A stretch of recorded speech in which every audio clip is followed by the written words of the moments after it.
Garuda news big impact. Garuda news ಸುದ್ದಿ ಮಾಡಿದ 12 ಗಂಟೆ ಒಳಗೆ ಸ್ಪಂದಿಸಿದ ಪಟ್ಟಣ ಪಂಚಾಯತಿ ಅಧಿಕಾರಿಗಳು ಸುಮಾರು 10 ರಿಂದ 15 ದಿನಗಳು ಕತ್ತಲಾಗಿದ್ದ ಮರಿಯಮ್ಮನಹಳ್ಳಿ ಈಗ ಬೆಳಕಿನಿಂದ ಜಗಮಗಿಸುತ್ತಿದೆ.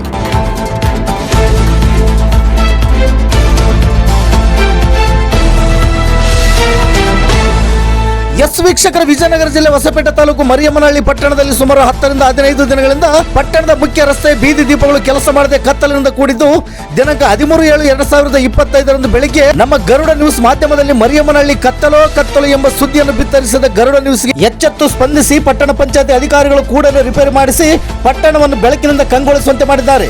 ಮರಿಯಮ್ಮನಹಳ್ಳಿ ಪಟ್ಟಣದ ಮುಖ್ಯ ರಸ್ತೆಯ ಬೀದಿ ದೀಪಗಳು ಬೆಳಕಿನಿಂದ ಕಂಗೊಳಿಸುತ್ತಿರುವುದನ್ನು ನೀವು ಒಮ್ಮೆ ನೋಡಿಬಿಡಿ. ಎನಿವೆ, ಪಟ್ಟಣ ಪಂಚಾಯತಿ ಅಧಿಕಾರಿಗಳೇ ನಿಮಗೊಂದು ಬಿಗ್ ಸಲ್ಯೂಟ್. ಮರಿಯಮ್ಮನಹಳ್ಳಿ ಡಿವಿಷನ್ ವರದಿಗಾರರು ವನ್ನೂರು ಸ್ವಾಮಿ PH. ಇದು ಗರುಡ ನ್ಯೂಸ್. ನಾನು ಮಲ್ಲೇಶ್ ಕಮತೂರು.